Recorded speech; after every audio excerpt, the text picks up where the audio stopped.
Décryptage.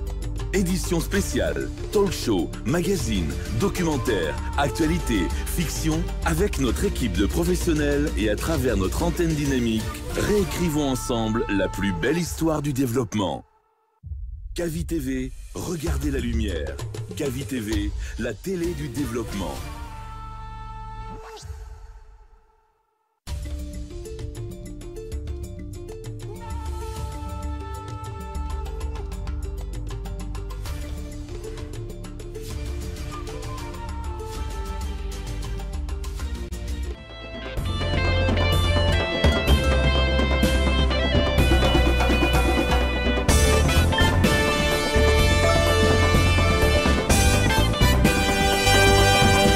Vous êtes sur Kavi Média et vous avez fait le meilleur choix en ce matin. Merci de nous pratiquer sur l'ensemble de nos réseaux. Vous nous regardez à la télé. Merci de votre fidélité.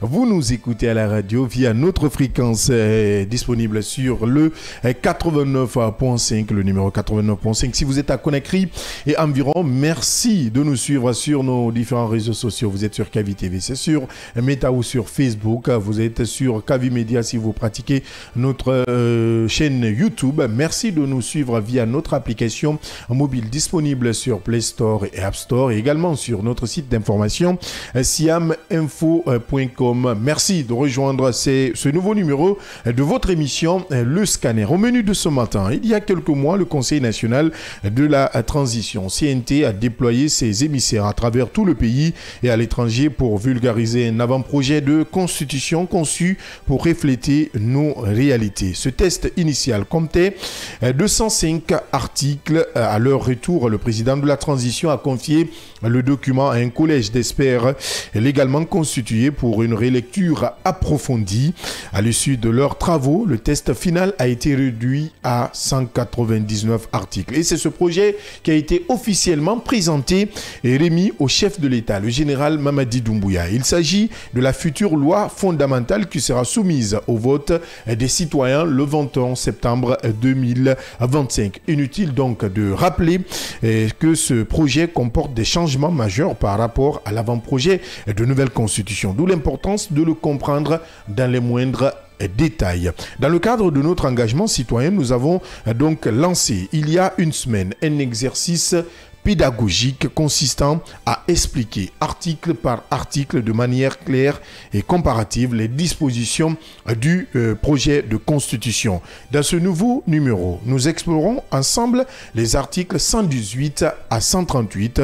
Soyez très attentifs car chaque article compte. Et puis le gouvernement guinéen met un terme à l'anarchie qui régnait dans le secteur industriel, notamment dans la fabrication et la distribution des eaux minérales. Le ministère du Commerce, de l'Industrie et des PME a annoncé la fermeture de 1724 unités industrielles à travers le pays. L'arrêté ministériel a été lu ce jeudi soir à la télévision nationale avec la liste complète des entités concernées. Ces unités, selon les autorités, opéraient en infraction aux normes en vigueur. L'article 2 de l'arrêté stipule d'ailleurs que les produits issus de ces industries seront immédiatement retirés du marché national. Cette décision vise à protéger la santé publique et à restaurer l'ordre dans un secteur longtemps pointé du doigt. Mais comment garantir l'application rigoureuse de cette mesure sur le terrain?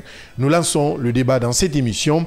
Le Scanner. En Côte d'Ivoire, à moins de 3 mois de l'élection présidentielle, le parti au pouvoir ouvre un couloir de dialogue. Le Rassemblement des Hauts-Fétistes pour la démocratie et la paix, RHDP, dirigé par le président Alassane Ouattara, a entamé des discussions avec certaines composantes de l'opposition. Ce mercredi 16 juillet 2025, une délégation conduite par le secrétaire exécutif du RHDP, Ibrahima Bakongo Sissé, s'est rendu au siège du Mouvement des Générations Capables, MGC, parti de Simone Gbagbo.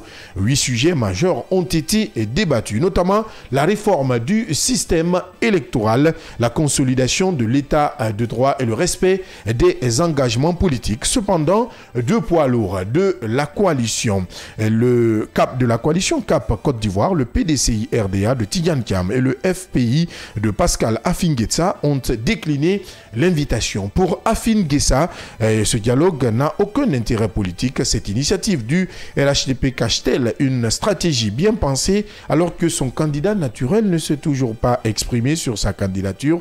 La question mérite d'être posée ce matin et on en parle dans la dernière partie de cette émission, le scanner. Voilà entre autres sujets à débattre pour ce dernier numéro de la semaine.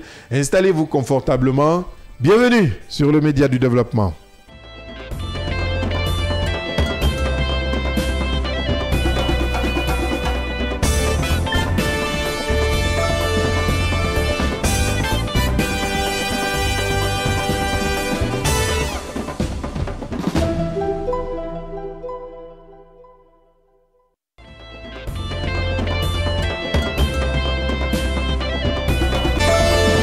Vous nous écoutez partout à Conakry, vous nous regardez un peu partout dans le monde, vous nous suivez via nos différents réseaux. Merci de votre fidélité. Vous êtes dans votre émission Le Scanner qui vous parvient du lundi au vendredi de 9h à 10h30. Nous vous aidons à comprendre l'actualité majeure et les sujets à l'ordre du jour grâce à la partition, il faut le rappeler, des débatteurs autour de cette table. Yaya Diallo, bonjour. Bonjour Abdallah, bonjour à tous. Bonjour Mohamed Leba. Bonjour Abdallah, bonjour à tous. On commence par ce premier sujet inscrit à l'ordre du jour, cette série que nous avons démarrée vendredi dernier. Je le rappelais tantôt, il y a quelques mois, le Conseil national de la transition envoyait ses émissaires à travers le pays et à l'étranger pour présenter et vulgariser un avant-projet de constitution, un test de 205 articles censé nous rassembler et nous ressembler. Le document a été relu par un collège d'experts et le projet final présenté au président de la transition, le général Mamadi Doumbouya.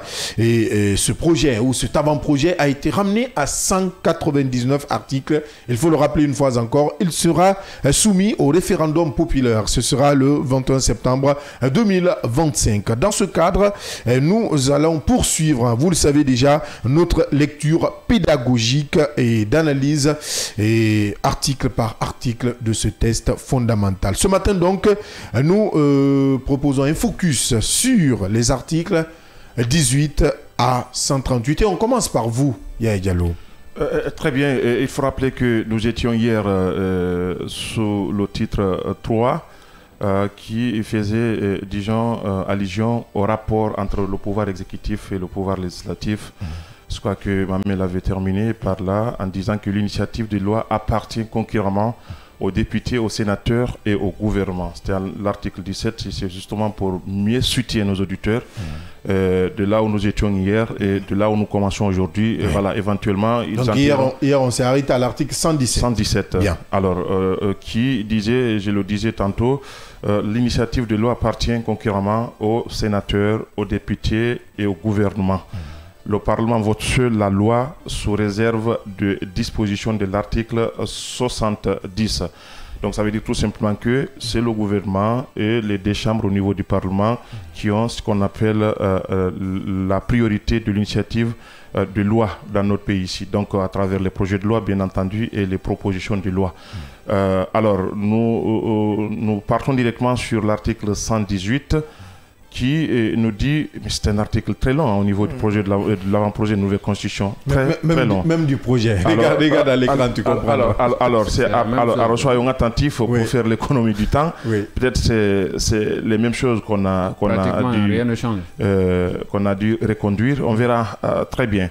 Alors, la loi détermine les règles relatives aux garanties des libertés et droits fondamentaux, aux conditions dans lesquelles il s'exerce et les limitations qui peuvent y être portées, aux obligations de citoyens et de l'administration publique, aux suggestions imposées pour la défense nationale aux citoyens, à leurs personnes et leurs biens, aux garanties fondamentales accordées aux agents de l'État, aux distinctions honorifiques, aux droits civiques, à la nationalité, à l'État et à la capacité des personnes, aux régimes matrimoniaux, aux successions et aux libéralités.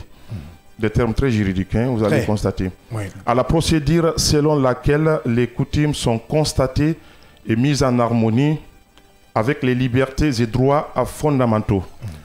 au régime de la propriété, aux droits réels et aux obligations civiles et commerciales, au régime de l'expropriation, de la nationalisation et de la privatisation, au régime des organismes publics. Alors, au régime des associations des partis politiques et au statut de l'opposition, disons, aux ordres professionnels. Alors, au statut des officiers ministériels, à l'organisation judiciaire et au régime pénitentiaire, à la création et à la composition des ordres de juridiction, à la détermination des crimes, des délits et des peines qui leur sont applicables, à la procédure pénale, à l'amnistie, à l'état de siège, à l'état d'urgence et à l'état de guerre, au régime d'émission de la monnaie, de banques, des sociétés d'assurance, de la mutualité et de l'épargne. À l'assiette, le taux, les modalités de recouvrement et de contrôle des impôts de toute nature et des contributions obligatoires. Au statut des corps diplomatiques et consulaires, à la protection de l'environnement, à la gestion des ressources naturelles et au développement durable, au régime de transport, au régime de technologie et de l'information et de la communication. Et on nous dit effectivement à ce stade-là, la loi déterminera les principes fondamentaux en ce qui concerne ce que nous venons de rappeler tout à l'heure. Alors, ça s'arrête là-bas? Non, on continue. Bien. Non, l'article continue alors. L'article continue. Bien. Alors, de l'Organisation générale de la défense nationale, du maintien de l'ordre public, de l'enseignement, de la recherche scientifique et de la formation professionnelle, du droit du travail, du droit syndical et de la protection sociale, du développement culturel et de la protection, ou tout au plus, oui, de la protection du patrimoine. Je ne sais pas ce qui existe de l'autre côté. Du développement culturel et de la protection du patrimoine, de la gestion et de l'aliénation du domaine de l'État. Bien. Là également, s'il y a changement, je pense que c'est au 10e alinéa ou 11e, hein, si je compte bien, à la création et à la composition des ordres juridiques. Je pense que là, il y a une différence hein, également. Non, c'est à l'organisation judiciaire et au régime pénitentiaire. Je crois que c'est à ce niveau-là. Oui, et à la création. C'est à l'entame de. Oui, ok, bien. Voilà, donc à ce niveau, il y a et à la création des catégories d'établissements publics. Effectivement. Et je pense que ce sont ces alinéas. Un petit c'est-à-dire, disons, il y a un rajout. Pour compléter ce qui est là. Voilà, et également, au niveau du projet de nouvelle constitution, il y a juste une réduction de quelques mots. Est-ce que ce n'est pas l'article le plus kilométrique hein, pour le moment, hein, il y a des articles très costauds devant. D'accord. On n'en a pas terminé. On verra bien. On verra bien devant. On y va à l'article 119 du projet de nouvelle constitution, l'avant-projet de nouvelle constitution dans la lecture, projection, projet de nouvelle constitution.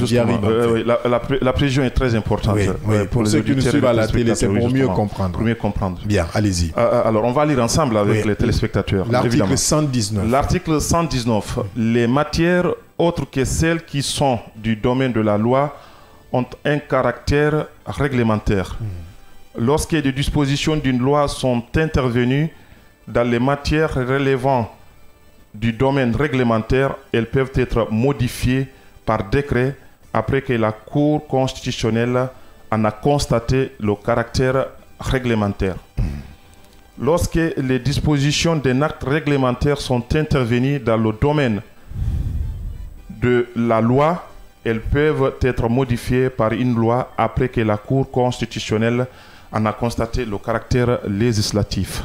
Rien n'a changé. Rien n'a changé. Article 119. Très bien. On y va à l'article 120. L'article 120. Chaque chambre du Parlement établit son ordre du jour. Le Premier ministre peut demander l'inscription par priorité à l'ordre du jour, à l'ordre du projet bien entendu, d'une proposition de loi. À l'ordre du jour d'un projet, non? Justement. Merci. à l'ordre du jour, hein, le Premier ministre peut demander l'inscription par priorité à l'ordre du jour. D'un projet. Virgule, d'un projet. Bien. Virgule, alors, d'une proposition de loi ou d'une déclaration de politique générale. La durée d'examen des textes inscrits à l'ordre du jour par priorité ne peut excéder le tiers de la session parlementaire. Les députés, les sénateurs et le gouvernement ont le droit d'amendement. Les amendements du gouvernement sont présentés par le Premier ministre ou par un autre ministre. Bien. Ça, c'est le contenu de l'article 120 de l'avant-projet. La seule différence, on s'est débarrassé du autre ou par un ministre. Là, ce n'est pas par un autre ministre, mais plutôt par un ministre. Par un ministre. Donc, la seule différence dans l'article 120, c'est autre. Bien. Bien, on y va avec la suite. On continue sur l'article 121. Les propositions et amendements formulés par les députés et les sénateurs ne sont recevables que s'ils relèvent du domaine de la loi ou s'ils n'entrent pas dans le domaine ou dans le champ, c'est ce qui est écrit ici, des compétences déléguées au président de la République en application de l'article 130 pendant la durée de cette délégation. Ils ne sont également recevables que lorsque leur adoption n'a pas pour conséquence soit une diminution des ressources publiques, soit la création ou l'aggravation d'une charge publique, à moins qu'il ne soit prévu des recettes compensatrices. C'est bon, rien n'a changé. Très bien. Et dans les deux. Et dans l'esprit et dans la lettre, tout a été maintenu. Tout a été maintenu. Au niveau de l'article 121. Et pourtant, on a fourni assez d'efforts. Alors, l'article 122. En cas de désaccord entre une chambre du Parlement et le gouvernement, c'est-à-dire que ce soit l'Assemblée nationale ou le Sénat, ce sont les deux chambres désormais, c'est pourquoi on le dit. Et je crois que la partie elle est très importante. En cas de désaccord entre une chambre du Parlement et le gouvernement sur la recevabilité d'un amendement, la Cour constitutionnelle se prononce dans un délai de 8 jours sur saisine du Premier ministre ou du président de la chambre concernée. La même chose, même virgule. Ça n'a pas changé. L'arrêt de la Cour s'impose aux partis. Cette disposition a été abandonnée dans l'article 122 où ne figure pas. Peut-être on verra la partie quelque part, mais c'est une partie qui résume toute l'importance de cette disposition parce qu'il peut y arriver effectivement qu'il y ait ce qu'on appelle de désaccord entre l'exécutif et le législatif. On va laisser le soin aux hommes de droit. Oui, parce que comme tu l'as dit, on n'a pas fini la lecture. On n'a pas fini, donc mais il fallait trancher puisque c'est la Cour constitutionnelle quand même qui devrait trancher. Est-ce que tu peux revenir sur le dernier alinéa qui est abandonné dans le projet. Le dernier alinéa, en substance, l'arrêt de la Cour s'impose aux partis. Aux partis, on fait allusion ici au Premier ministre et à l'une des chambres concernées. Donc ça peut être l'Assemblée nationale ou le Sénat. Bien. Donc en cas de désaccord, qui doit pouvoir... C'est un alinéa très important parce que là, ça fait la synthèse de tout ce qui est cité au niveau des autres alinéas. Est-ce que l'alinéa là ne figure pas devant? C'est pourquoi j'ai dit on va être prudent et continuer la lecture. Absolument. La prudence, elle est de mise. C'est pourquoi nous ouvrons ce couloir-là. Je crois qu'il faut l'ouvrir. C'est très important de se prononcer dessus parce que... On ne va pas engager de débat. Je sais que tu aimes trop le droit. On va évoluer. C'est mon tour. Continuer. Merci. Donc on va évoluer. Donc je suis en train de grignoter dans le temps. Dans mon temps. Non, pas dans ton temps. Il reste un article. On n'arrache pas la parole. Il n'y a pas de problème. On va continuer avec l'article 123. Bon, enfin, mon exercice va concerner de l'article 123 à l'article 128 et vous allez constater qu'il n'y a que de petits changements, pour ne pas dire un petit changement. Nous allons voir cela ensemble. On commence par l'article 123 de l'avant-projet de nouvelle constitution. Précision très importante. Il est indiqué que l'Assemblée nationale vote seules les lois de finances. Les lois de finances déterminent chaque année l'ensemble des ressources et des charges de l'État dans les conditions et sous les réserves prévues par une loi organique. Les lois de règlement les lois de règlement constatent... Dans le micro, hein. Dans le micro. Oui, également, les lois de règlement constatent les résultats de l'exercice budgétaire de chaque année et approuvent les différences entre les résultats et les prévisions de la loi de finances de l'année précédente. Elles sont votées sur la base de rapports de la Cour des comptes adressé à l'Assemblée nationale. Le projet de loi de règlement de l'année précédente est déposé à l'Assemblée nationale au plus tard 6 mois après la clôture de l'exercice budgétaire. Rien n'a changé. Et à ce niveau, il n'y a pratiquement pas de changement. C'est le même article dans le projet de nouvelle constitution. Dans le projet de nouvelle constitution. Et à l'article 124 également, presque rien ne change. Nous allons le voir ensemble. Il est indiqué que l'Assemblée nationale vote le budget en équilibre. Elle est saisie par le Premier ministre du projet de loi des finances au plus tard le 15 octobre. La loi de finances est votée au plus tard le 31 décembre. Si pour une raison quelconque, à la date du 31 décembre, le budget n'est pas voté, le gouvernement demande d'urgence à l'Assemblée nationale l'autorisation de percevoir l'impôt. Celle-ci se prononce dans les 2 jours ouvrables qui suivent la demande du gouvernement. La demande du Premier ministre est adressée à l'Assemblée nationale avant le 31 décembre. Dans ce cas, l'Assemblée nationale poursuit l'examen de la loi de finances après avoir autorisé le président de la République de reconduire par décret le budget de fonctionnement de l'année précédente. L'examen de la loi de finances est clos au plus tard le 31 janvier. Presque rien n'a changé, sauf un jeu de mots au niveau de l'avant-dernier alinéa où on dit la demande du gouvernement est adressée à l'Assemblée nationale par le Premier ministre avant le 31 décembre. Donc juste un jeu de mots, sinon l'esprit... Au niveau de l'avant-projet, on a dit la demande du Premier ministre. Du Premier ministre, merci. À l'Assemblée nationale. Donc c'est la demande du gouvernement. Justement, juste un jeu de mots, sinon l'esprit reste le même, le contenu, presque rien ne change.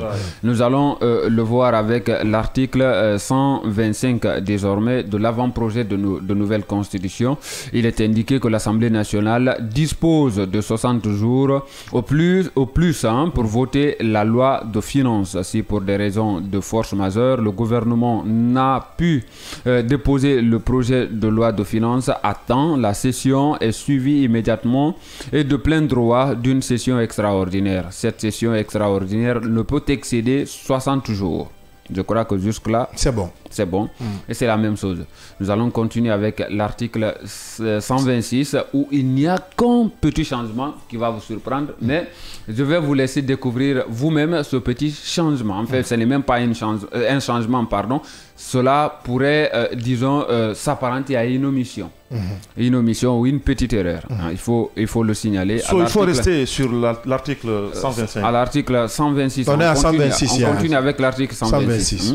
L'article 126, il est indiqué que la Cour des comptes assure le contrôle a posteriori. Vous avez constaté quelque chose. Le à préposition qui devrait être là et non à adverbe que nous voyons à l'écran. C'est juste une erreur qu'on peut encore corriger. Et ça, c'est pas nous à l'infographie là. Voilà, c'est pas nous. Ça, dans l'avant-projet de nouvelle constitution, c'est la même chose. Et j'ai vérifié dans le projet de nouvelle constitution, on n'a pas pu voir cette petite erreur. Non, je crois que c'est fondamental. Il y a des journalistes qui ont été auditionnés. Donc là, ce n'est pas une faute à l'infographie ou une erreur à l'infographie. Voilà. C'est comme ça le test a été reçu et c'est comme ça on l'a donné. Donc nous avons le document officiel publié au journal officiel. Donc le projet officiel, il faut revoir ce A. Ce A. Ça doit être à préposition et non à, disons, adverbe. Donc il faut dire que c'est... moi je considère que c'est une omission, une erreur. Ça peut arriver. Le texte est très important. On l'a rappelé. À l'intention de tout le monde, c'est une erreur. Elle est humaine. Elle est humaine. Mais le texte, il est très important parce que c'est un texte fondamental. Quand même malgré on a omis le H aussi. Également, ça devrait quand même être exempt de toute faute d'orthographe, normalement, de grammaire, de conjugaison, de liaison, de syntaxe et de tout ce qui s'ensuit. Donc c'est juste...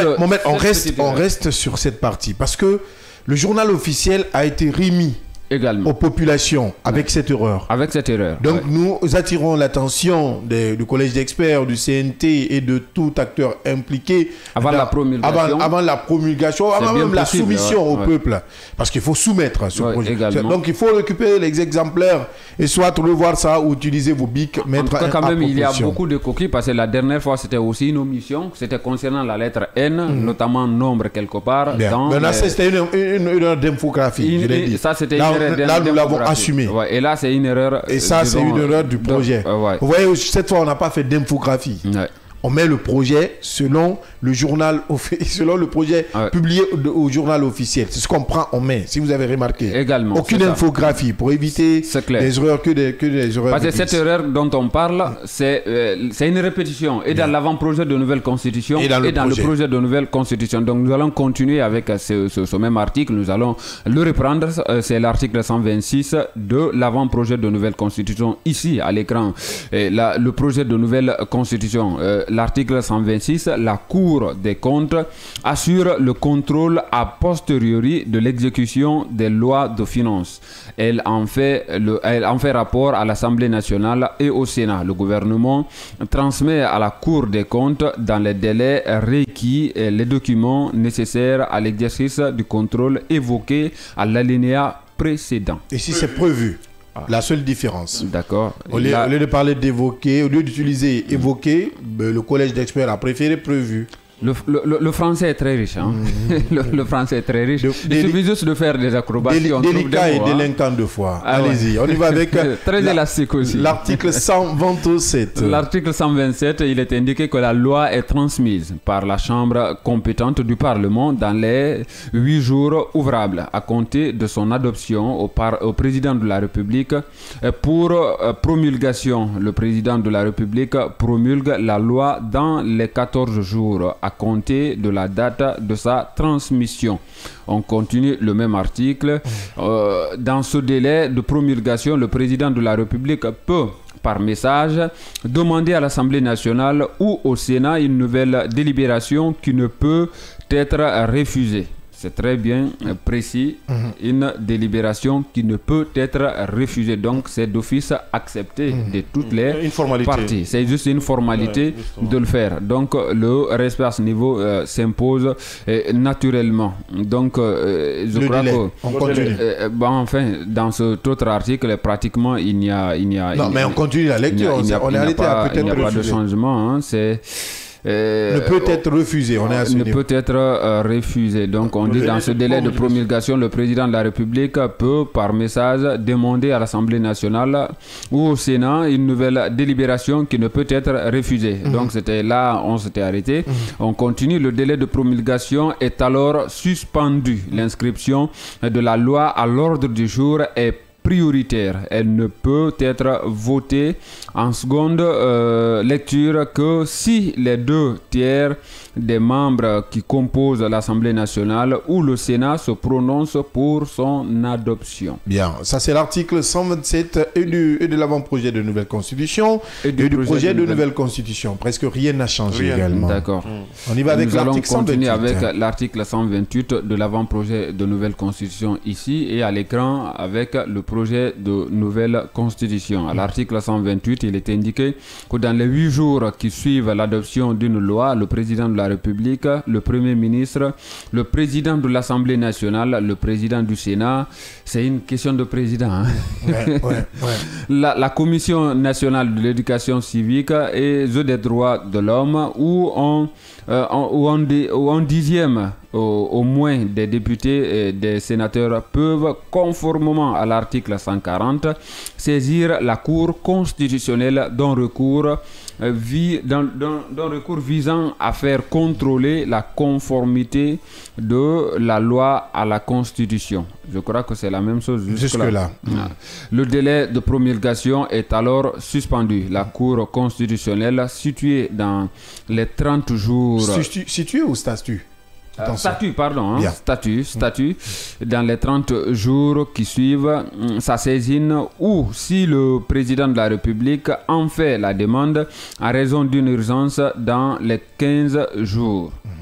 Une disposition d'une loi déclarée Déclaré non conforme. Déclaré non conforme à la Constitution ne peut être promulgué ni appliqué. L'arrêt de la Cour constitutionnelle est publié au journal officiel de la République. Le délai de promulgation court à compter de la date de publication de l'arrêt de la Cour constitutionnelle qui déclare la loi conforme à la Constitution. L'arrêt de la Cour constitutionnelle s'impose à tous. Yaya, voici la disposition que tu cherchais. Plus souvent. La disposition, je pense, dans l'article 122 de l'avant-projet et du projet de l'avant-projet de nouvelle constitution qui a été, la disposition qui a été, ou l'alinéa qui a été enlevé, a été reconduit dans l'article 128. Sauf qu'il y a carrément différence parce que cela se rapporte justement sur les dispositions qui quand même suivent cet alinéa. C'est ce que je suis en train de dire. De l'autre côté, l'arrêt de la Cour constitutionnelle, il n'y a pas de précision qui suivent, disons, les dispositions voilà, qui viennent après. Nous sommes dans le même titre, hein. C'est pourquoi je dis que ça peut se recouper parce qu'il y a les lois organiques qui viendront nous édifier. Voilà. Moi, je reste sur ma fin jusqu'à ce que les lois organiques viennent. Je dois préciser que l'article 128 me revenait, mais c'est la même folie qui continue. Il faut revoir. L'article 128, c'est pour moi. Non. Allez-y, c'est bon, on va évoluer. On va évoluer. Ça peut être une erreur de frappe. Non, c'est une erreur de frappe qui concerne même l'animateur principal. C'est moi, ça peut aller. Il y a mélangé. Il faut l'accuser. Non, je peux m'arrêter à l'article 128. J'ai dit, commence à l'article 128. On peut comprendre que ça peut aller à 129. Justement, et depuis ça, voilà un fraudeur qui est là. Cela ne ressemble pas à un prêt. C'est toi-même. Je ne prends pas prêt. Non. Si vous voulez même, je prends deux, je vous laisse le reste. Allez-y, on poursuit cette lecture minutieuse du projet de nouvelle constitution. Vous le savez déjà, c'est un rendez-vous avec l'histoire et c'est prévu pour le 21 septembre 2025. Nous faisons le devoir de vous lire article par article de façon plus explicite pour vous qui n'avez pas assez de temps pour faire cette comparaison, mais il est très important pour en tout cas ne pas retomber dans les erreurs de l'histoire. L'histoire, je fais allusion à l'année 2020. Et on poursuit cette lecture minutieuse. Justement, on poursuit sur l'article 129. Nous avons rappelé en cas de non-promulgation d'une loi par le président de la République dans les délais fixés selon les cas. Le bureau de l'Assemblée nationale ou celui du Sénat peut saisir la Cour constitutionnelle à l'effet de constater l'expiration du délai constitutionnel. Après avoir constaté l'expiration de ce délai, la Cour constitutionnelle ordonne l'entrée en vigueur, l'enregistrement et la publication de la loi au journal officiel de la République. L'entrée en vigueur a sauté. Ouais. Donc, on a maintenu ordonne l'enregistrement et la publication de la loi au journal officiel de la République dans le dernier alinéa égalo dans l'article 129. On y va avec l'article. Un résumé de mots. Ouais, l'article 130. 130 désormais. Et c'est le temps de féliciter So, qui a été très vigilant par rapport à cet article parce que on a voulu apporter de l'info, en tout cas l'infographie, mais on avait occulté un alinéa. Et merci, parce que là, lui-même, il suit. Merci. Il suit de très près. C'est l'expression, disons, d'un travail d'équipe. Surtout, il faut le rappeler ici. Alors, nous sommes sur l'article 130. Très long. Ok, merci. Pendant la session ordinaire unique, lorsqu'une circonstance le nécessite. C'est ce qui est même écrit, quoi. Okay. Ce que tu veux fuir là, ce qui est même écrit. L'Assemblée nationale ou les deux chambres réunies selon les matières peuvent habiliter par une loi le président de la République à prendre ordonnance de mesures qui... Il n'y a pas par là-bas? Qui relève normalement du domaine de la loi pour un délai donné et pour des objectifs précis. Dans les limites de temps et les matières fixées par la loi d'habilitation, le président de la République prend les ordonnances qui entrent en vigueur dès leur publication.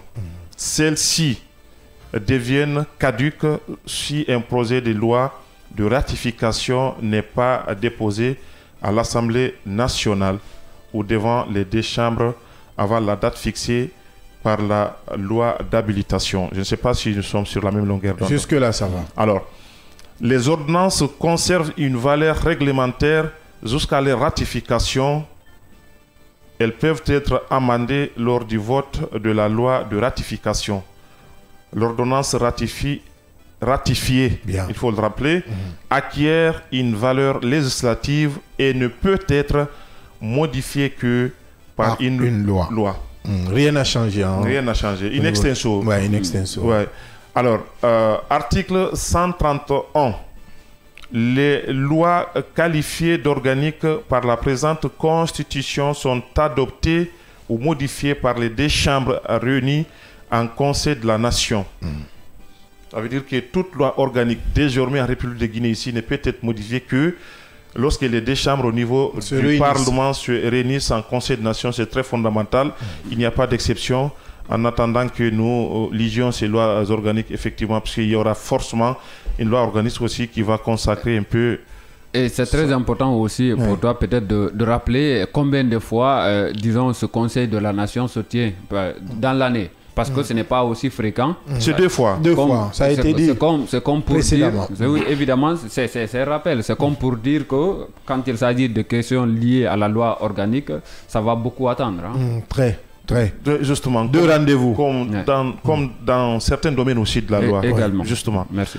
Alors, on était au premier alinéa. Au premier alinéa. Les lois qualifiées d'organiques par la présente Constitution sont adoptées ou modifiées par les deux chambres réunies en Conseil de la Nation. À la majorité des 2 tiers de membres qui le composent, sous réserve de l'article 202. On était dans l'avant-projet de nouvelle constitution. Merci. Dans le projet de nouvelle constitution, on parle de l'article 196. 196. Au niveau du projet de nouvelle constitution. C'est la seule différence. Très bien. Parce qu'il faut retenir que ça a été raboté de 205 à 199 Donc, articles. 6 articles ont sauté. 6 articles ont sauté, évidemment. Oui, justement. On y va. Alors, on y va. Les lois organiques sont obligatoirement soumises à la Cour constitutionnelle aux fins du contrôle de leur conformité à la Constitution avant leur promulgation. On est d'accord jusque-là? Jusque-là, ça va. Elles sont promulguées par le président de la République lorsque la Cour constitutionnelle les déclare conformes à la Constitution. C'est important. L'Assemblée nationale ou le Sénat ne peut habiliter le président de la République à prendre part par voie d'ordonnance de mesures qui relèvent de la loi organique. Il faut reprendre cette alinéa. Il est important, Yaya. L'Assemblée nationale ou le Sénat ne peut habiliter le président de la République à prendre par voie d'ordonnance des mesures qui relèvent de la loi organique. Cette loi organique, on est impatient de la voir. Justement. C'est très important. Ne peut. C'est ce qu'on a dit. Ne peut. Alors, on est sur l'article 132. Alors, les ministres peuvent être entendus à tout moment par l'Assemblée nationale ou par le Sénat. Ils peuvent se faire assister par des collaborateurs. Ce qui est très bien compris pour les futurs ministres. Il faut le dire. L'article s'arrête là. Oui, l'article s'arrête là. Vous aussi. Pour les futurs ministres. Alors, l'article 133. Le gouvernement est tenu de fournir à l'Assemblée nationale 133. Et au Sénat tout document, toute information et toute explication qui lui sont demandées sur sa gestion et ses activités. Les moyens de contrôle de l'action gouvernementale par l'Assemblée nationale et le Sénat sont les enquêtes parlementaires. Je reprends l'alinéa. Les moyens de contrôle de l'action gouvernementale par l'Assemblée nationale et le Sénat sont 1. Les enquêtes parlementaires, les missions d'information parlementaire, les questions écrites ou orales, les questions d'actualité et enfin les auditions en commission. C'est clair. Donc, c'est très important. Nous sommes à l'article 133 et de l'avant-projet de nouvelle constitution. Peut-être on va être surpris par le prochain Parlement, mais jusque-là ici, on a connu des parlements qui frisent même une chambre d'enregistrement. Tout passe. quelquefois des oppositions aussi qui s'opposent à tout, finalement, on n'a pas pu avoir ce qu'on appelle un parlement capable de créer ce qu'on appelle le débat politique. Est-ce qu'on a même eu un parlement? Enfin, oui, on l'appelait abusivement l'Assemblée nationale, le parlement. Puisque c'est donc c'est là-bas où on vote les lois, donc c'est permis aussi de le dire. Oui, de le dire. C'est une Assemblée nationale. Et je crois que cet article il est très important, si Somem peut revenir dessus avant qu'on ne continue avec l'article 134 de l'avant-projet de nouvelle constitution, parce que déjà, il y a l'avertissement dans disons, le premier alinéa où il est indiqué que le gouvernement est tenu de fournir à l'Assemblée nationale ou au Sénat tout document, toute information et toute explication qui lui sont demandées sur sa gestion et ses activités. Déjà, et cela, à ce niveau-là, on réduit carrément le veto du gouvernement, surtout parce que l'accès à l'information... la reddition de compte.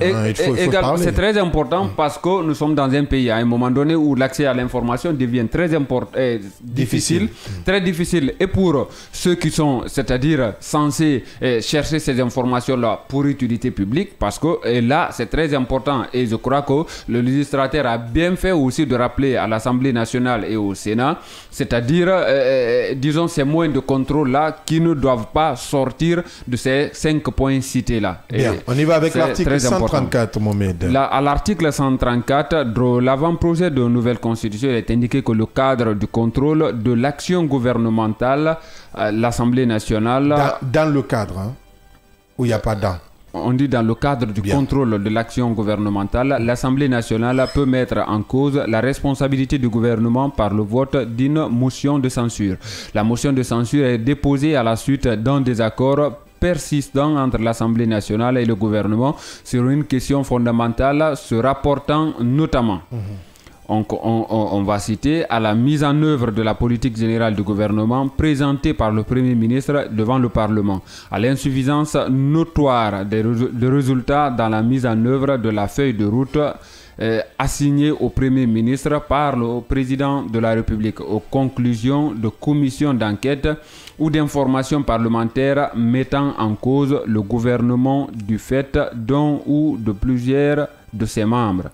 Jusque-là, je crois que nous sommes d'accord, on continue. Une telle motion n'est recevable que si elle est signée par un dixième au moins des députés issus de groupes parlementaires différents. Le vote ne peut avoir lieu que 72 heures après le dépôt de la motion de censure.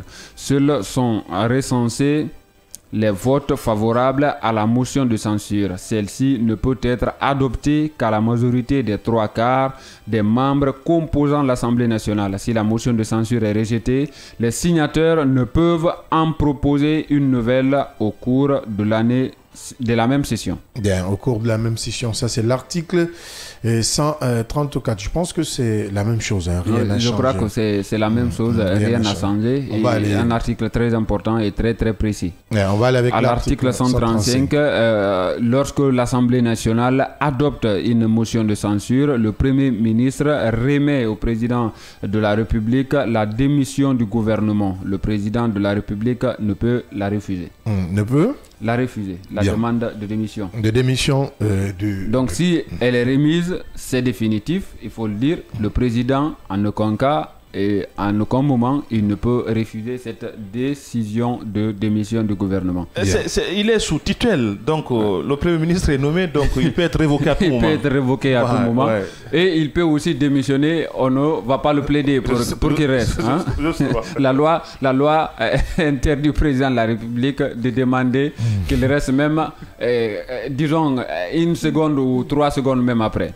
On continue à l'article 136. 136 de l'avant-projet de nouvelle constitution. Il est indiqué qu'en cas de désaccord persistant entre le gouvernement et l'Assemblée nationale, je crois que nous sommes avec le même article avec Yayo, sur des questions fondamentales. Le président de la République peut, après avoir consulté le président de l'Assemblée nationale, prononcer la dissolution de celle-ci. De nouvelles élections ont lieu dans les 90 jours qui suivent la dissolution. La nouvelle Assemblée nationale se réunit de plein droit au plus tard dans les 10 jours qui suivent son élection. Si celle-ci renvoie à l'Assemblée nationale une majorité de députés favorable à la position adoptée par l'ancienne majorité sur la question qui a provoqué la dissolution, le gouvernement est immédiatement tenu de renoncer à sa position sur l'objet du désaccord persistant dans les 10 jours qui suivent les élections. Si le gouvernement ne renonce pas à sa position antérieure sur l'objet du désaccord persistant, le président de la République est tenu de démissionner. Ça est tenu de démissionner. On est dans l'avant-projet. On est dans l'avant-projet de nouvelle constitution. Je ne sais pas si c'est la même chose qui est indiquée dans le projet de nouvelle constitution.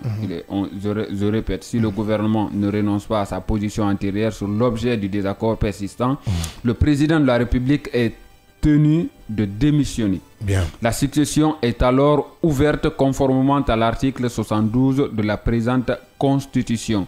La dissolution, après ça, peut-être que nous allons repartir vers l'article 72 pour voir réellement ce qui est indiqué à ce niveau-là. Donc la dissolution ne peut être prononcée avant la 3e année de la législature et au cours d'un même mandat présidentiel plus d'une fois.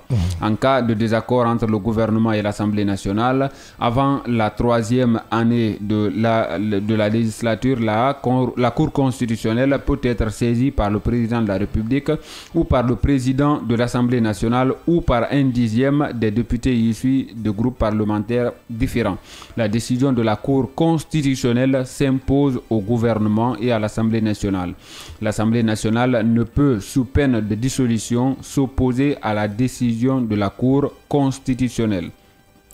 Le président de la République requiert la démission du gouvernement lorsque celui-ci ne se soumet pas à la décision de la Cour constitutionnelle. Oui, également là, il y a quand même de petits changements. Un changement pas majeur. On va quand même revenir sur la lecture du projet de nouvelle constitution. On est à l'article 136. Vous venez à l'instant d'écouter l'article 136 de l'avant-projet de nouvelle constitution. À présent, le projet de nouvelle constitution, article 136, qui nous dit en cas de désaccord persistant entre le gouvernement et l'Assemblée nationale sur des questions fondamentales. Le président de la République ne peut consulter le président de l'Assemblée nationale, le Premier ministre, peut consulter le président de l'Assemblée nationale, le Premier ministre et le président de la Cour constitutionnelle avant de prononcer la dissolution de celle-ci. De nouvelles élections ont lieu dans les 90 jours qui suivent la dissolution. La nouvelle Assemblée nationale se réunit de plein droit au plus tard dans les 10 jours qui suivent son élection. Si ces élections renvoient à l'Assemblée nationale une majorité des députés favorables à la position adoptée par l'ancienne majorité sur la question qui a provoqué la dissolution, le gouvernement est tenu de démissionner. La dissolution de l'Assemblée nationale ne peut être prononcée avant la 3e année de la législature et plus d'une fois au cours d'un même mandat présidentiel. En cas de désaccord entre le gouvernement et l'Assemblée nationale avant la 3e année de la législature, la Cour constitutionnelle peut être saisie par le président de la République ou par le président de l'Assemblée nationale ou par un dixième des députés issus de groupes parlementaires différents. La décision de la Cour constitutionnelle s'impose au gouvernement et à l'Assemblée nationale. L'Assemblée nationale ne peut, sous peine de dissolution, s'opposer à la décision de la Cour constitutionnelle. Le président de la République requiert la démission du gouvernement lorsque celui-ci ne se soumet pas à la décision de la Cour constitutionnelle. Je pense que cet article, rien n'a changé presque. Rien n'a changé, c'est pourquoi j'avais quand même promis de revenir sur l'article 72, parce qu'il est indiqué là qu'il y a quelque chose qui se rapporte à l'article 72. Pas dans le projet de nouvelle constitution. Pas dans le projet de nouvelle constitution. Bien, alors, c'est pourquoi j'ai repris la lecture. Totalement, ça a été abandonné, et parce que là, dans l'avant-projet de nouvelle constitution, on nous ramenait à l'article 72, disons, de l'avant-projet de nouvelle constitution. Donc, l'exercice citoyen s'arrête là aujourd'hui avec ce dernier article 136. Le dernier article, on est à 136 ou à 138 136, je crois que ça devrait s'arrêter à 136. Normalement. Bien. Donc, c'est certainement moi qui ai fait une petite erreur de notification, parce que normalement, on devait vais aller jusqu'à l'article 138 parce que le titre 2 commence au niveau de l'article 139 où on parle des institutions juridictionnelles. Donc, on va se faire le devoir. Alors, on va se faire le devoir d'aller sur 137. Peut-être que dans le dispatching, on a oublié de le rappeler, mais sinon c'est de 117 à 138 normalement, okay. 117 à 138. Aujourd'hui, on devait commencer de 118 à 138. Donc, on va aller avec l'article 137. Si tout est bon chez vous... tout est bon. Hein? Tout est bon. Donc, vous voyez, c'était déjà prévu. Peut-être que c'est dans le dispatching. Donc, à l'article 137 de l'avant-projet de nouvelle constitution, il est indiqué que l'état de siège et l'état d'urgence sont décrétés par le président de la République après avis du Parlement et du président de l'Assemblée nationale et du président du Sénat. Pendant l'état de siège ou l'état d'urgence, le président de la République peut, tout en préservant les valeurs d'un état de droit, prendre par ordonnance toute mesure nécessaire à la défense de l'intégrité du territoire, au rétablissement et au maintien de l'ordre public. Je crois que jusque-là, on est ensemble. Le Parlement s'est réuni alors de plein droit. Pendant l'état de siège ou l'état d'urgence, l'Assemblée nationale ne peut être dissoute. Le décret proclamant l'état de siège ou l'état d'urgence cesse d'être en vigueur après 15 jours, à moins que le Parlement réuni en Conseil de la Nation et sur saisine du président de la République n'en autorise la prorogation pour un délai qui ne peut excéder 15 autres jours. Au terme de ce délai, le président de la République saisit la Cour constitutionnelle aux fins de déterminer si les circonstances ayant entraîné l'état d'urgence ou l'état de siège perdurent. Dans le cas où, de l'avis de la Cour constitutionnelle, cette situation perdure, le Conseil de la Nation, saisi de nouveau par le président de la République, autorise une nouvelle prorogation pour un délai qu'il fixe.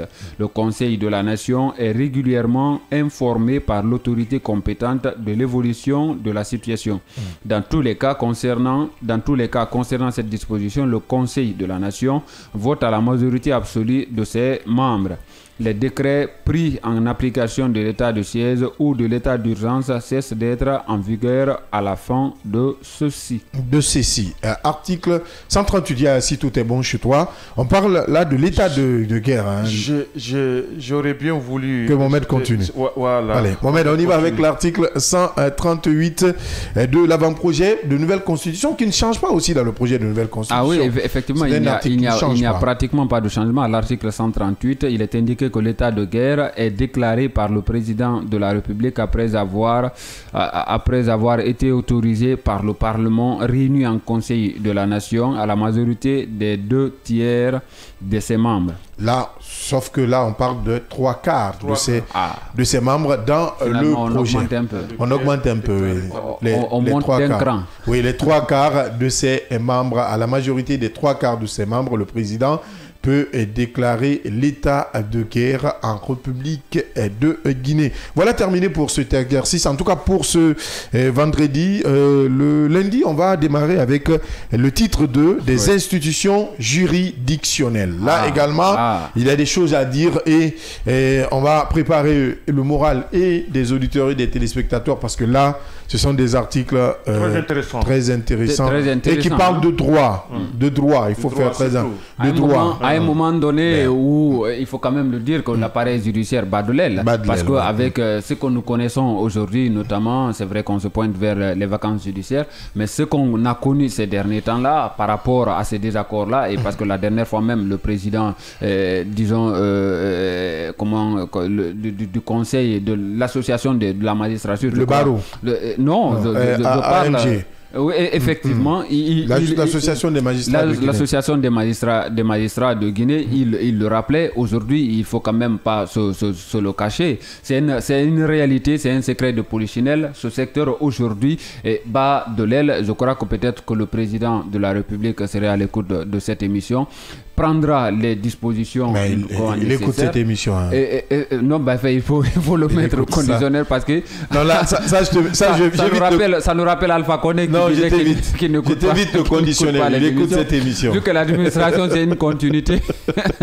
Et pourtant il écoutait bien. Ouais, non, j'écoutais bien. J'évite le conditionnel. Il écoute l'émission. Voilà, il disait qu'il vous voulez juste faire du mal. Effectivement, je crois que ces dispositions, notamment titre 2 concernant ces institutions juridictionnelles, on en saura quand même beaucoup davantage ce qui est prévu pour ce secteur-là, parce que c'est très important. On ne peut pas vivre dans une nation où les choses ne peuvent pas évoluer nettement si l'appareil judiciaire bat de l'aile. Et aujourd'hui, malheureusement, c'est le constat amer chez nous. Et j'espère peut-être qu'avec ce projet de nouvelle constitution, s'il est adopté, et enfin, si le oui l'emporte le 21 septembre prochain et que ce projet de nouvelle constitution devient constitution de notre République, et que ces questions abordées que nous allons nous donner quand même le plaisir de faire lecture à partir du lundi au niveau de ce titre de là, pourraient quand même davantage aider l'appareil judiciaire de notre pays à se relever et surtout à sortir aussi quand même, disons, de cette turbulence. Parce que là, il faut dire quand même qu'il est en train de traverser une zone de turbulence pour le moment qui ne semble pas un fleuve très tranquille. Juste en quelques mots, Abdallah, pour rappeler que quand on parle de l'appareil judiciaire, c'est une chaîne. C'est une chaîne. Ouais. Il y a plusieurs acteurs qui sont concernés. Ouais. Et jusque-là, même les textes sont clairs. Les magistrats n'obéissent qu'à la loi. Bien. Et c'est eux qui rendent ce qu'on appelle la justice à travers les cours et tribunaux. C'est eux qui jugent, les magistrats. Ça veut dire qu'ils ont ce qu'on appelle une protection juridique pour pouvoir agir en toute indépendance. Ouais. Nous avons connu ce qui s'est passé ici au niveau, quant à l'occasion de la prise du pouvoir du CNRD, où des magistrats sont venus faire ce qu'on appelle de l'autoflagellation, pour dire tout simplement, nous avons failli à notre mission. Bon Dieu. Nous recevions des pressions au plus haut sommet de l'État, ce qui nous a amené à prendre de telles décisions, des décisions contre le droit. Or, vous êtes appelés, disons, à dire le droit. Donc, ça veut dire tout simplement qu'on ne peut pas à tout bout de champ accuser les chefs d'État. Ouais. Nous avons connu ici des hommes et des femmes qui n'ont pas eu le courage de s'approprier de leur mission en tant que, en tant que cadre de ce pays-là, et qui sont payés, qui sont bien payés. Il faut que les uns et les autres acceptent cela. Par le contribuable.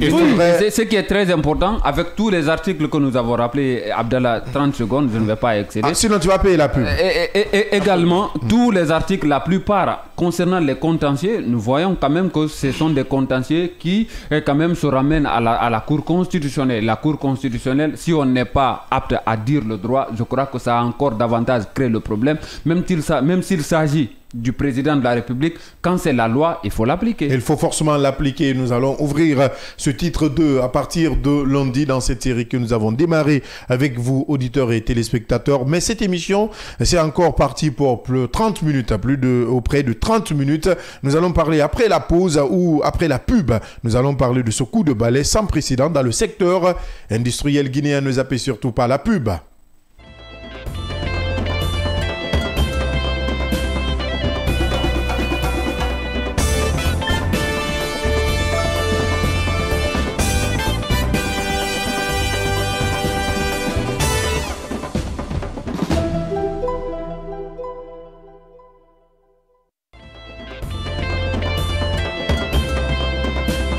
Offrez à vos enfants de 13 à 17 ans l'opportunité de vivre des vacances mémorables avec nos colonies de vacances en Côte d'Ivoire et au Ghana, prévues du 14 juillet au 19 août 2025. Ils découvriront des cultures fascinantes, participeront à des activités enrichissantes telles que le sport, l'art et des excursions captivantes, tout en profitant d'une expérience exceptionnelle de cours d'anglais pendant leur séjour au Ghana. Avec un encadrement de qualité qui garantit leur sécurité et leur épanouissement, cette aventure unique est un tremplin vers leur développement personnel. Contactez-nous dès aujourd'hui au plus 224 613 00 39 69 ou au plus 224 613 00 39 70. Nous sommes situés à Mankpa, 4e avenue, immeuble Dabo, commune de Kaloum. Visitez notre site internet au www.mondialexpress.net.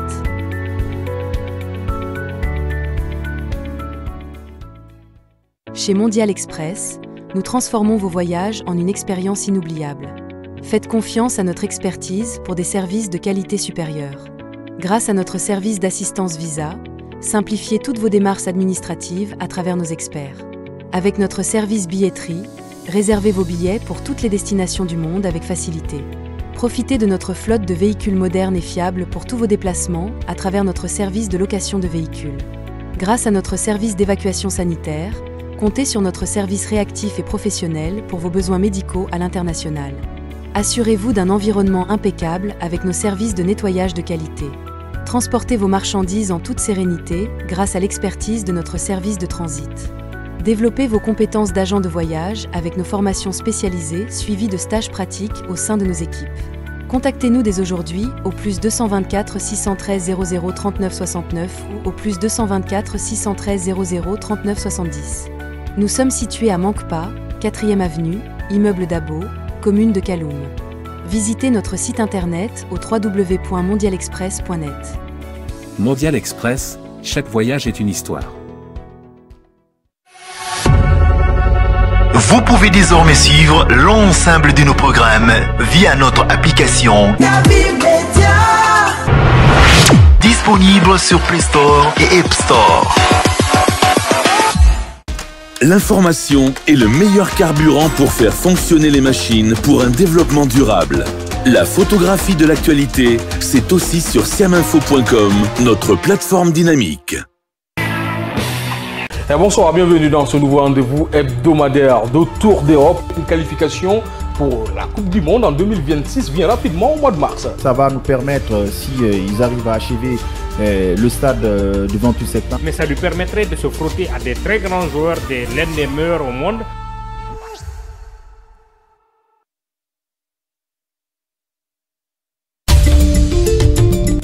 Ravi de vous retrouver dans cette édition d'information. Pour commencer, en Guinée, près de 1000 personnes se donnent la mort par an liées à la santé mentale.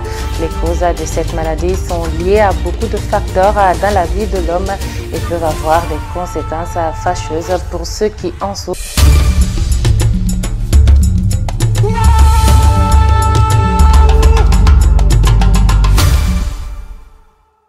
Chers téléspectateurs, bonsoir à tous et bienvenue dans votre émission. Monsieur Bangora, bonsoir. Monsieur Tono, bonsoir et bienvenue. Bonsoir. Sur le plan national comme sur le plan international, quel sentiment t'anime? Tu ne m'as même pas laissé essayer une fois au moins.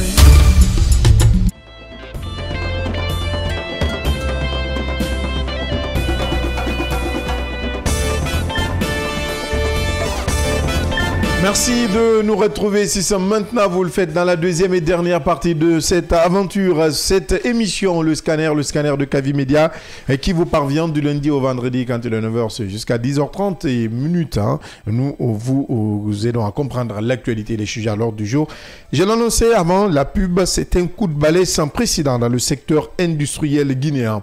1724 unités industrielles viennent d'être frappées de fermeture par le ministère du Commerce, de l'Industrie et des PME. L'arrêté ministériel rendu public ce jeudi soir à la télévision nationale liste les entreprises concernées, principalement actives dans la fabrication des eaux minérales et autres produits de grande consommation. Le motif, il faut le rappeler, le non-respect des normes réglementaires en vigueur. L'arrêté 2 même stipule que les produits de ces industries soient immédiatement retirés du marché. Quelle garantie pour les consommateurs et surtout comment éviter une résurgence y arrive de ce type de pratique à l'avenir? On pose ces différentes questions encore ce matin, Mohamed Leba, avec vous.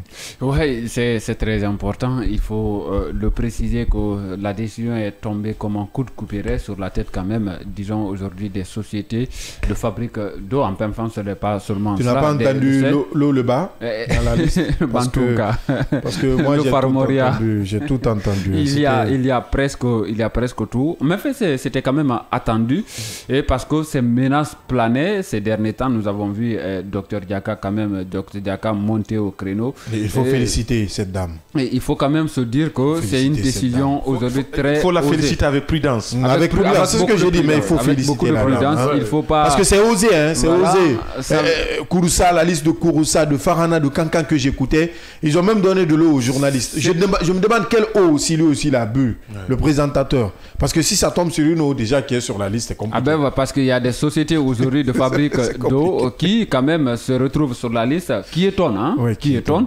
Et c'est ce qui amène beaucoup, sans faire de publicité, on ne dira le nom d'aucune société, mais c'est surprenant de voir quand même ces noms cités, c'est-à-dire dans ce lot de sociétés non conformes, c'est-à-dire aux règles, aux normes. Il faut quand même se dire que on ne s'y attendait pas, parce que en termes de consommation aujourd'hui, si on regarde la fréquence ou la masse, ces différentes sociétés-là quand même sont largement devant. Qu'est-ce qui n'a pas marché, ou est-ce aujourd'hui une guerre de politique ou une guerre d'intérêt?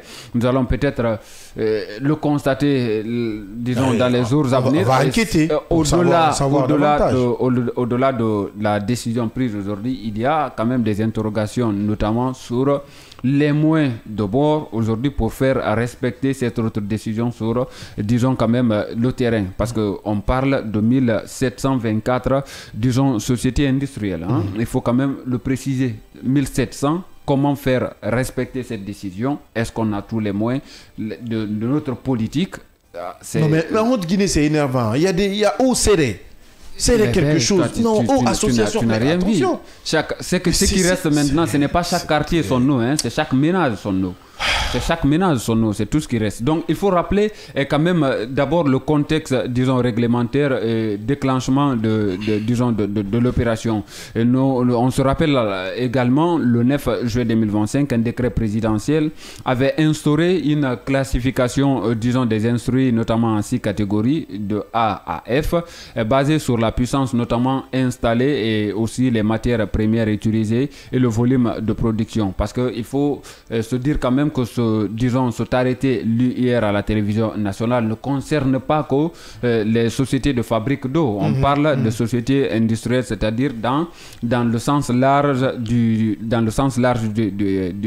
terme. Alors il impose aussi un zonage. Je parle bien de ce décret présidentiel du 9 juillet. D'abord, préalablement, du 9 juillet 2025, donc qui aussi impose, disons, un zonage en secteur, notamment, ça on parle des mines, notamment sur le corridor Simandou et le Grand Conakry, obligeant toute nouvelle implantation à obtenir une autorisation préalable, un ultimatum, disons, aux entreprises à un moment donné, parce que le ministère du Commerce, à travers Dr Diaka, la chef, disons, du département, avait quand même menacé, des menaces aujourd'hui quand même qui sont mises à exécution, parce que à l'époque, je crois il y a juste 2 ou 3 semaines en arrière, Dr Diaka Sidibé avait donné un délai d'un mois à partir quand même, c'était à partir de mi-juin, j'y arrive,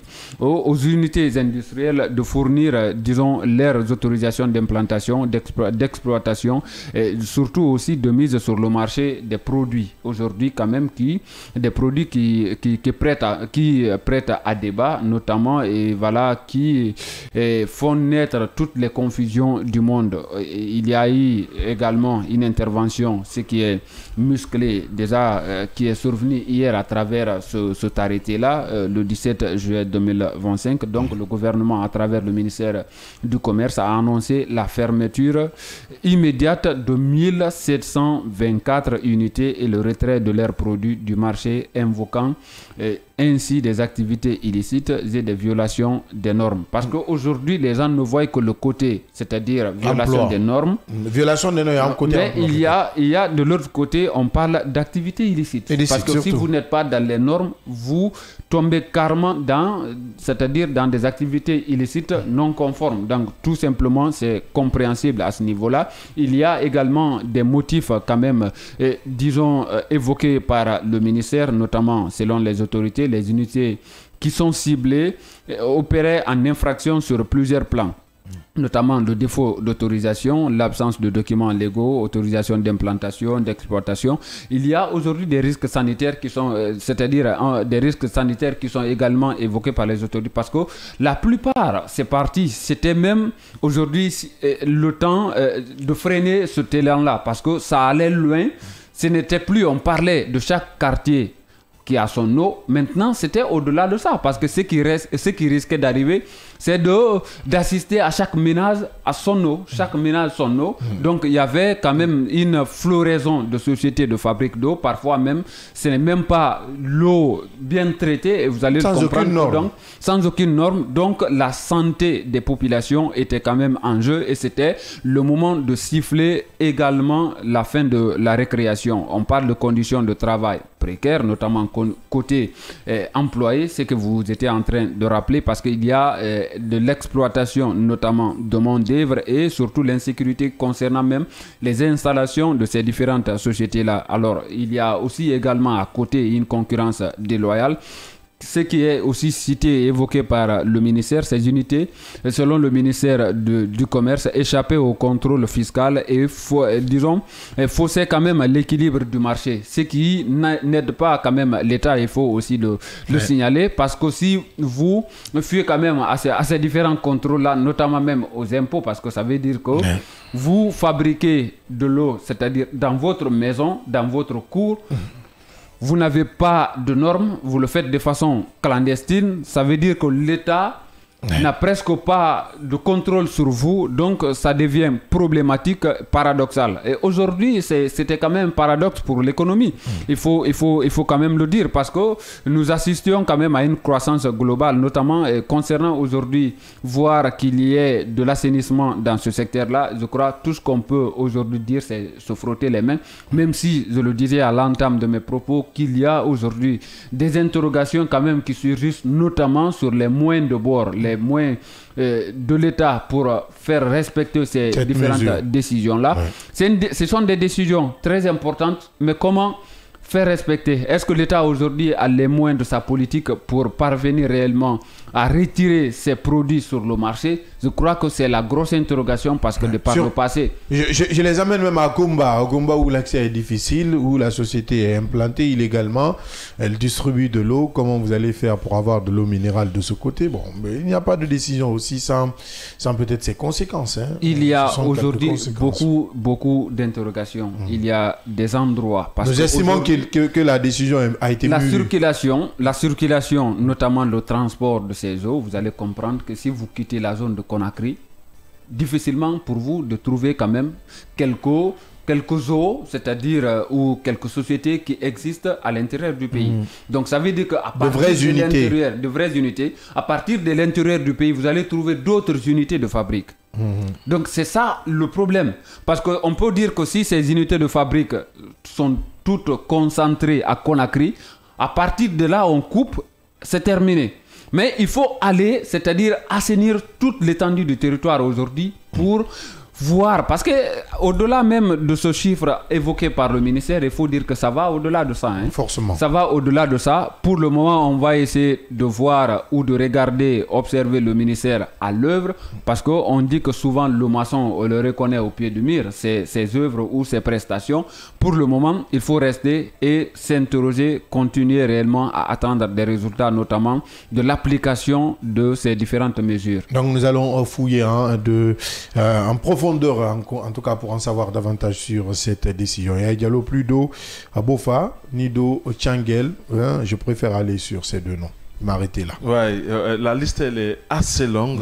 Je pense que on s'attendait à mieux. Moi, je dis comme ça à la ministre de l'Industrie, par ailleurs ministre du Commerce, même si le ministère est désormais scindé en deux. Dame Diaka, elle est courageuse. Présente, mais je pense que dans ces secteurs-là où même la zone de Conakry aujourd'hui couvre plus de 3000 sociétés de production d'eau, on aurait pu aller beaucoup plus en profondeur avec des critères qui sont connus de tout le monde. Toute société ne respectant pas ces critères qui sont établis, encore une fois, nous ne sommes pas au courant de ce qui a été établi comme critère pour pouvoir former une telle entreprise au détriment d'une telle, puisque c'est comme ça que cela peut être perçu. Mais toujours est-il que les critères devraient être là. Je crois que les critères qui devraient être en conformité avec la loi ou les lois de la République. Alors, il y a eu 1724, pour être plus précis, qui ont été sommés d'arrêter tout et de retirer éventuellement leurs produits sur le marché parce que tout simplement ces produits-là contiennent des risques ou tout au plus les entreprises ont ce qu'on appelle quelques manquements liés à leur cahier de charge, puisque c'est de là qu'il s'agit, et que la production effectivement de ces produits-là ne respecte pas un certain nombre d'exigences. Alors, il faut éventuellement mettre ça sur la place publique. Je crois que avec les permis miniers qui ont été à un certain niveau retirés, nous avons vu quand même, on a fait une étude comparative entre les dispositions du code minier, mais aussi peut-être en partie les conventions qui pouvaient lier ces entreprises-là, ces entreprises minières, il faut le rappeler, et l'État. Donc c'est important pour créer la transparence. Et on a aujourd'hui besoin de savoir sur les près de 3000 sociétés d'eau qui existent à Conakry. Est-ce que, donc, disons, les 2000 et autres sont en règle ou c'est un premier lot? Le processus est en cours. On a besoin de savoir de cela. Mais toujours est-il qu'aujourd'hui, le besoin existentiel, que ce soit ici à Conakry ou au Fouta ou en Haute-Guinée ou en Guinée forestière, c'était laisser aller total. Il faut revoir tout au nom de la santé publique, puisque c'est ce qui motive un peu, disons, cette décision en grande partie.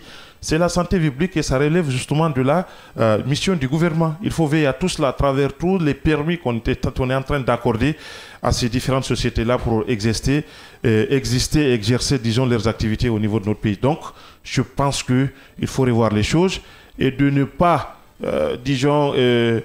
puisqu'on veut ce qu'on appelle avoir des résultats ici et là, disons, briser les étapes et causer des torts à certaines entreprises qui pourraient être par ailleurs en règle. Mais dans l'ensemble, le même État, à un certain niveau, on avait interpellé ici, avec toutes les conséquences qui sont liées, disons, à l'existence de ces sociétés d'eau-là. Parce que ces sociétés d'eau, c'est un peu comme les forages. On essaye de créer un forage ici, chez vous, ici. Déjà, ce sont des conséquences absolument écologiques sur l'environnement. Donc, l'État déjà était au courant de cela. Donc, ça veut dire tout simplement que peut-être on est en train de rêver quelque part ici, mais on verra bien quelles sont ces sociétés aussi qui ont reçu leur permis de production sous le CNRD. On peut faire ce qu'on appelle une étude comparative et de savoir évidemment, puisque même au niveau du secteur minier, nous entendons quand même disons, des contestations là-bas où les gens pointent du doigt carrément un règlement de compte. Et c'est ce qu'on n'en a pas besoin. Il faut aller, disons, en respectant les dispositions et de ne pas régler ses comptes. On ne peut pas construire un État en réglant des comptes. En réglant des comptes, c'est pourquoi nous allons continuer à suivre de très près ce dossier et à fouiller en profondeur pour savoir réellement d'abord les critères et les sociétés qui sont permises maintenant d'exercer en République de Guinée. Il faut le rappeler, sociétés aujourd'hui qui peuvent exercer en République de Guinée. J'y arrive enfin. On parle de ce dernier sujet où on prend la direction de la Côte d'Ivoire. Le climat politique s'anime à l'approche de la présidentielle. Le RHDP, parti au pouvoir, a entamé cette semaine une série de discussions avec certaines formations de l'opposition. Ce mercredi, une délégation conduite par Ibrahima Bakongo, j'y arrive, Bakongo, c'est comme ça, Cissé a rencontré le mouvement des générations capables de Simone Gbagbo. Objectif, ouvrir un couloir de dialogue sur des questions majeures comme la réforme du système électoral, l'état de droit ou encore les engagements politiques. Mais une question, tout le monde n'a pas répondu présent, notamment le PDCI RDA de Tidiane Kam et le FPI de Pascal Afingessa et Diallo. Bah oui, puisque vous savez très bien que nous avons suivi de très près ce qui se passe au niveau de la Côte d'Ivoire. Nous étions tous d'accord qu'en Côte d'Ivoire, c'est l'opposition qui exigeait le dialogue pour que les conditions d'une élection libre, apaisée, mais aussi inclusive soient créées. Afin d'éviter la Côte d'Ivoire, le passé douloureux qu'elle a connu. Alors, jusque-là, le pouvoir, à travers la coalition RHDP, puisque c'est cette coalition qui a porté Alassane Ouattara au pouvoir, on te considérait qu'en Côte d'Ivoire, tout va bien et il n'y a pas de problème. Donc, il n'y a pas besoin d'un dialogue. C'était ça quand même des réponses qu'on donnait à ce genre de sujet. Parce que pour les tenants du pouvoir au niveau de la Côte d'Ivoire, il y a eu un dialogue en 2022 Et je crois qu'à ce stade-ci, la Côte d'Ivoire n'en a pas besoin. Or, nous sommes tous d'accord qu'il y a justement, à l'approche de cette présidentielle-là, tous les ingrédients, disons, d'une crise qui pouvait, disons, se terminer dans des conditions absolument insouhaitables.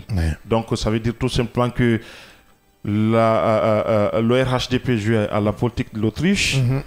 C'est vrai que les choses sont existentielles et sont vraies et apparentes, mais on ne veut pas voir, on préfère regarder ailleurs. C'était ça. Et finalement, nous sommes à quelques 3 mois ou 4 mois qui nous séparent de la présidentielle, 3 mois, il faut le dire, pour être plus précis. Eh bien, le dialogue n'est pas d'abord entamé. Et je me pose la question, qu'est-ce que ce dialogue-là, finalement, s'il en est un, qu'est-ce que cela pourrait justement changer au niveau de la donne, puisque les choses sont définitives.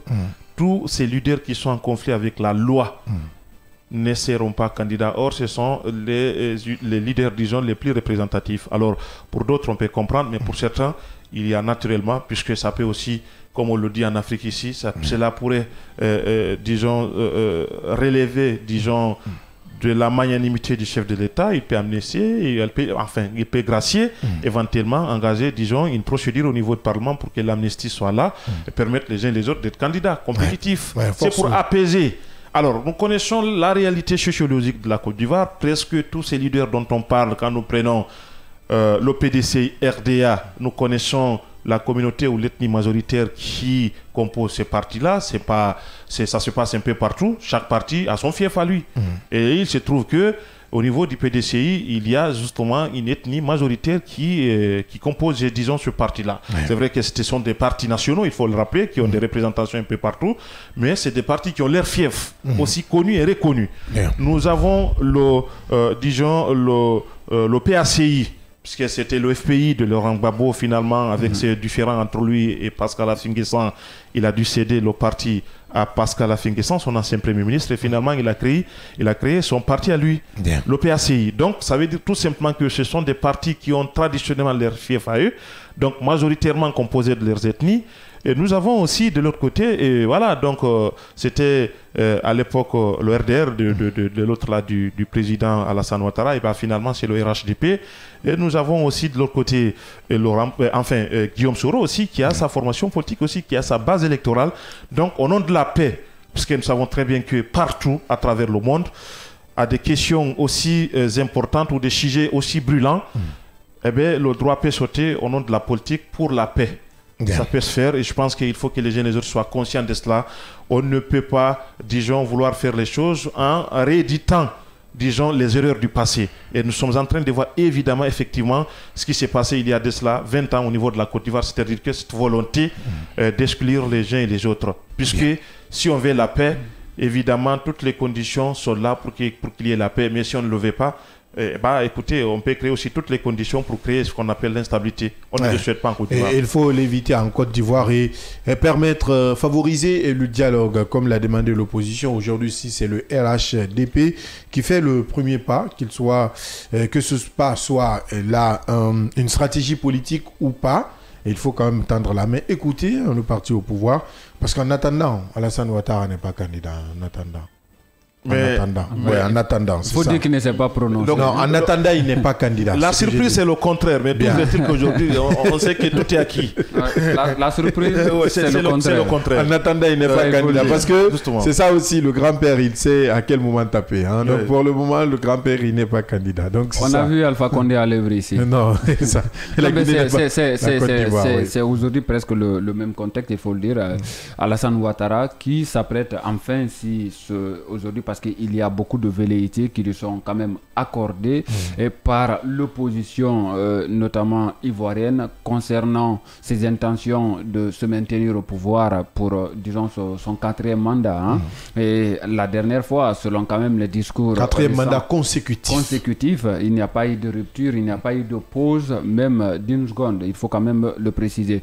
Et ces récents discours de Ouattara, quand même, aujourd'hui, planent le doute, notamment notamment sur son intention de rester encore au pouvoir après l'élection d'octobre 2025. Aujourd'hui, ce couloir, disons, de dialogue symbolique, il faut quand même le dire, ouvert par le RHDP, notamment avec une fraction de l'opposition, marque quand même, il faut le dire, une rupture de blocage, c'est-à-dire de plusieurs années, parce que il y a de cela plusieurs années qu'on n'assiste même pas à ces différentes, disons, démarches, notamment en processus de dialogue pour un peu essayer de rabibocher les différentes parties. Cependant, l'absence de ces parties clés, notamment vous avez cité tout à l'heure le PDCI de Tidjane Thiam, parce que ça encore reste sous sa tutelle. De l'autre côté, vous avez le FPI et il y a beaucoup d'autres formations politiques, même au-delà de celles citées aujourd'hui, qui n'ont pas quand même,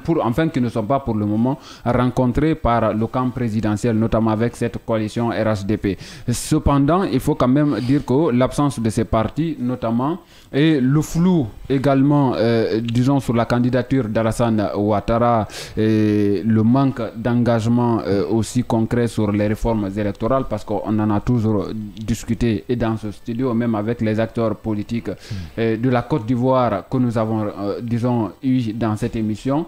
Rappeler ensemble qu'aujourd'hui, il faut quand même, disons, un engagement concret, notamment sur les réformes électorales en Côte d'Ivoire. De l'autre côté, il faut dire que la crédibilité de ce processus dépendra naturellement, disons, de la concrétisation de ces actes-là quand même, de ces discussions en actes sur le terrain. Et parce que pour le moment, comme il l'a bien précisé, ça ressemble quand même à la politique d'autruche. Tout simplement parce que nous sommes à l'approche d'une élection majeure dans ce pays-là. Donc, il faut jouer toutes les cartes possibles, jouer à l'apaisement, notamment pour que le processus se passe calmement. Parce qu'aujourd'hui, à l'issue de ce dialogue, il faut quand même dire que les accords pourraient peut-être surgir, notamment entre le RHDP aujourd'hui et certaines formations politiques, pas les moindres. Ça pourrait davantage baliser le chemin pour Alassane Ouattara, à la dernière seconde ou à la dernière minute, de se porter candidat pour une 4e fois, c'est-à-dire à la présidence, disons à la 7 présidentielle prévue en octobre prochain. Pour le moment, c'est le contraire qui va surprendre. Bien. Et il a dit avoir compris ses militants, donc je crois que ça nous rappelle un peu la formule de l'ancien président français de Gaulle. Je vous ai entendu, je vous ai compris. Bien. Alors la suite, on connaît. Mais toujours est-il qu'aujourd'hui, il faut nous éviter le passé en Côte d'Ivoire. Et je crois que les religieux, je crois qu'il y a eu des rencontres qui se sont passées. Et à un certain niveau, dire la vérité aux acteurs politiques. Je crois que c'est ce qui pourra nous éviter ce qui est en train de se passer. Nous avons vu le mouvement engagé par Laurent Gbagbo. Trop, c'est trop. Ça en dit long assez sur le slogan de ce qui se trame. Donc ça veut dire tout simplement que il faut le dialogue, et je pense qu'on ne peut pas, disons, vouloir bypasser le dialogue et s'attendre à un miracle en ce qui concerne la paix. Bien. Voilà. C'est déjà compris et nous entendons la suite de cette démarche engagée par le RHDP, démarche de dialogue inclusif avec l'opposition qui a démarré ce mercredi à travers cette très grande coalition connue en Côte d'Ivoire. Merci Yalo. Merci Abdallah, merci à tous. Merci Mohamed Deba. Merci Abdallah, merci à tous. Merci aux équipes techniques, à la réalisation, à vous auditeurs et téléspectateurs. C'est le week-end qui démarre pour nous, donc on se reprend la semaine prochaine, même fréquence, avec la même énergie pour d'autres sujets d'actualité. Sur le seul et l'unique média de développement en République de Guinée. Au revoir.